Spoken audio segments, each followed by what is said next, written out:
ഒരുപാട് ചരിത്രങ്ങൾ നമ്മൾ കേൾക്കാറുണ്ട്. പലതും നമ്മൾ കേട്ടാൽ ഇത് അസംഭവ്യമാണെന്ന് വരെ തോന്നിപ്പോകും. അസ്സലാമു അലൈക്കും വറഹ്മത്തുള്ളാഹി. വലൈക്കും അസ്സലാം വറഹ്മത്തുള്ളാഹി. ഉസ്താദ് ദുബൈയിൽ എത്തി. അൽഹംദുലില്ലാ, വ്യാഴാഴ്ച രാത്രി നമ്മളെ കീണോറെ ആണ്ടിനാണ് ഉസ്താദ് ഗസ്റ്റായിട്ട് വന്നത്. എന്താണ് ഉസ്താദിന് നമ്മുടെ കീണോർ ഉസ്താദിനെ പറ്റി ജനങ്ങൾക്ക് പറഞ്ഞു കൊടുക്കാനുള്ള ഉസ്താദിന് കിട്ടിയ, അതായത് കീണോറിൽ നിന്നും കിട്ടിയ ഒരു അറിവ്? കീണോറ ഒറ്റ നോട്ടത്തിൽ മനസ്സിലാക്കുവാൻ പറഞ്ഞാൽ നമ്മുടെ മുൻഗാമികളെല്ലാം പല അത്ഭുതങ്ങളും സാംസ്കാരികമായി അതുപോലെ തന്നെ ഇസ്ലാമികമായി ഒരുപാട് ചരിത്രങ്ങൾ നമ്മൾ കേൾക്കാറുണ്ട്. പലതും നമ്മൾ കേട്ടാൽ ഇത് അസംഭവ്യമാണെന്ന് വരെ തോന്നിപ്പോകും.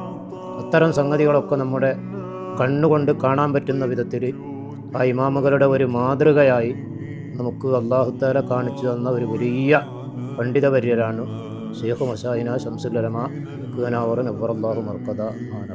അവരുടെ 26ാമത്തെ ആണ്ടാണ് വെച്ച് നടത്തിയത്. വളരെ ഭംഗിയായി പരിപാടികളെല്ലാം നടന്നു. ഖുർആനിലും ഹദീസിലും ചരിത്രങ്ങളിലും ഒരു മനുഷ്യൻ്റെ ആത്മീയമായ ഉയർച്ചയ്ക്ക് എന്തൊക്കെ മാനദണ്ഡങ്ങൾ പറഞ്ഞു അത് ഒന്നിനൊന്ന് മെച്ചപ്പെട്ട് നമ്മുടെ കണ്ടവരാണ് അതാണ് മഹാനരുടെ ഏറ്റവും വലിയ പ്രത്യേകത. അല്ലാഹു തആല അവരോടൊപ്പം നമ്മളെല്ലാം സ്വർഗത്തിൽ ഒരുമിച്ച് കൂട്ടി അനുഗ്രഹിക്കട്ടെ. അസ്സലാമു അലൈക്കും.